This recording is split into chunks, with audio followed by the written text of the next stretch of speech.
semuanya, pada video kali ini kita akan membahas tentang sistem peredaran darah pada manusia. Adapun tujuan pembelajaran kali ini, murid diharapkan mampu mendeskripsikan peranan pembuluh darah arteri, pembuluh darah vena, dan kapiler darah. Murid mampu menjelaskan mekanisme peredaran darah pada manusia. Untuk lebih mengetahui peranan arteri, vena, dan kapiler, kita bisa melihat karakteristik dari masing-masing pembuluh darah tersebut. Jika kita lihat dari dindingnya, arteri memiliki dinding yang tebal dan elastis, vena memiliki dinding yang tipis dan kurang elastis, kapiler darah memiliki dinding tipis dan permeabel. Artinya permeabel, artinya dinding sel tersebut dapat dilalui oleh berbagai zat.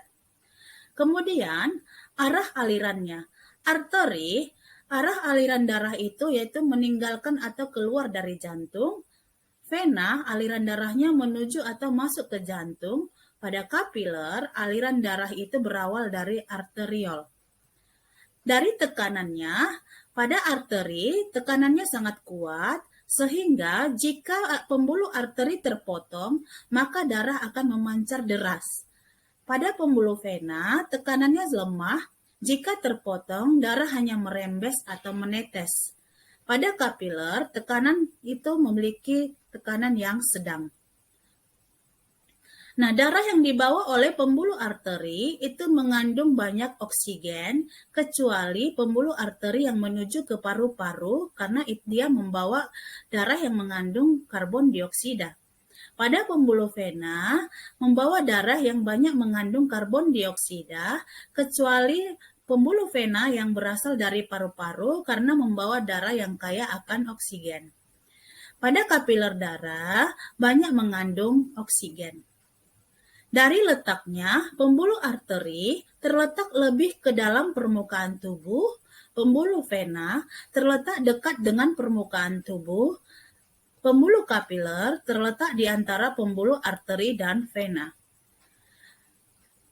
Dari sifat klepnya, pada pembuluh arteri hanya ditemukan satu klep, yaitu di pangkalnya atau pada aorta. Pada pembuluh vena banyak ditemukan klep di sepanjang pembuluh. Sedangkan pada kapiler tidak memiliki klep. Mari kita simak gambar berikut ini. Pembuluh arteri itu yang berwarna merah karena dia membawa darah yang mengandung oksigen kecuali arteri pulmonalis. Pembuluh darah vena yang berwarna biru membawa darah yang kaya akan karbon dioksida kecuali vena pulmonalis. Nah, kita bisa lihat di sini kapiler darah itu menghubungkan antara arteri dan vena. Nah, sekarang kita masuk nih ke struktur jantung manusia.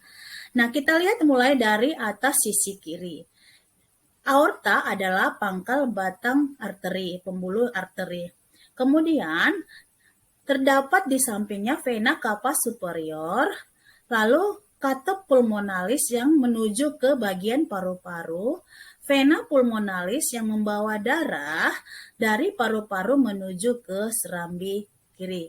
Kemudian, atrium kanan menampung darah dari seluruh tubuh. Kemudian, terdapat katup di antara atrium kanan dengan bilik kanan. Kemudian, bilik kanan ini memiliki ketebalan otot yang lebih tebal daripada serambi karena ventrikel kanan ini memompa darah ke paru-paru. Kemudian dari sisi kanan dan paling atas terdapat arteri pulmonalis, artinya arteri ini membawa darah yang kaya akan CO2 menuju paru-paru. Kemudian terdapat vena pulmonalis, yaitu membawa darah yang kaya oksigen dari paru-paru menuju ke atrium kiri. Dari atrium kiri terdapat katup yang menghubungkan antara atrium kiri dengan ventrikel kiri. Kemudian terdapat katup aorta, yaitu batang pembuluh arteri. Nah, Kalau kita perhatikan, otot dari ventricle lebih tebal daripada serambi karena otot dari ventricle ini berguna untuk memompa darah. Antara ventricle kanan dengan ventricle kiri yang lebih tebal adalah ventricle kiri. Karena ventricle kiri ini memompa darah ke seluruh tubuh, sedangkan ventricle kanan hanya memompa darah kepada bagian paru-paru saja. Nah, sekarang kita lihat bagaimana peredaran darah pada manusia itu. Nah, kalau kita lihat dari angka 1, yaitu dari ventrikel kanan atau bilik kanan, darah itu dialirkan ke paru-paru. Di paru-paru akan terjadi pertukaran antara oksigen dengan CO2. CO2 akan dilepaskan ke atmosfer, oksigen akan diikat oleh darah, kemudian akan dibawa masuk kembali ke dalam jantung oleh vena pulmonalis, akan masuk ke dalam serambi kiri. Dari serambi kiri, darah akan mengalir ke bilik kiri. Dari bilik kiri, darah akan dipompa melewati aorta ke seluruh tubuh bagian atas dan bagian bawah. Kemudian sampai di dalam sel-sel tubuh, darah melepaskan O2. O2 akan digunakan untuk mengoksidasi atau pembakaran glukosa ditambah O2 menghasilkan CO2 tambah H2O dan energi. CO2 yang dihasilkan dari reaksi oksidasi tersebut akan diikat oleh darah dan dibawa oleh pembuluh vena dari bagian atas tubuh dan bagian bawah tubuh menuju ke serambi kanan. Dari serambi kanan, darah akan dialirkan ke bilik kiri, lalu dari bilik kiri pembuluh arteri pulmonalis akan membawa darah kembali ke paru-paru sehingga terjadi lagi pertukaran oksigen dengan karbon dioksida. Demikianlah mekanisme peredaran darah pada manusia.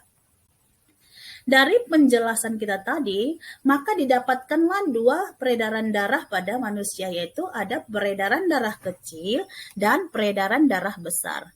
Nah, bagaimana atau mengapa dikatakan peredaran darah kecil? Dari bilik atau ventrikel kanan, darah dibawa oleh pembuluh arteri pulmonalis menuju ke paru-paru, kemudian di paru-paru terjadi pertukaran antara oksigen dengan CO2. Setelah CO2 diikat, akan dibawa lagi darah itu masuk ke jantung melalui serambi atau atrium kiri. Nah, mengapa dikatakan ini adalah peredaran darah kecil? Karena lintasannya dari jantung ke paru-paru kembali ke jantung sangat dekat.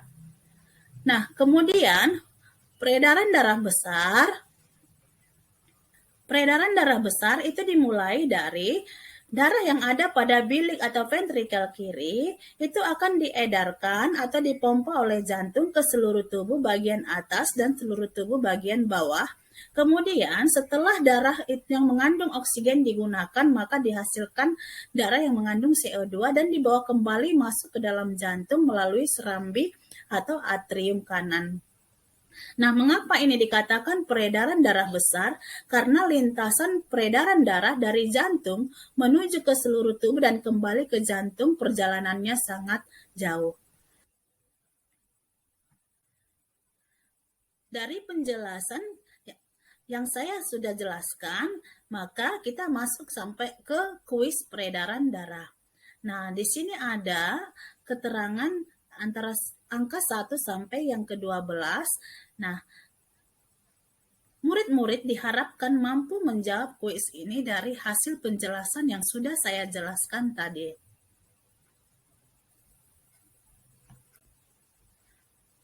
Terima kasih sudah menonton video penjelasan tentang sistem peredaran darah manusia. Semoga bermanfaat.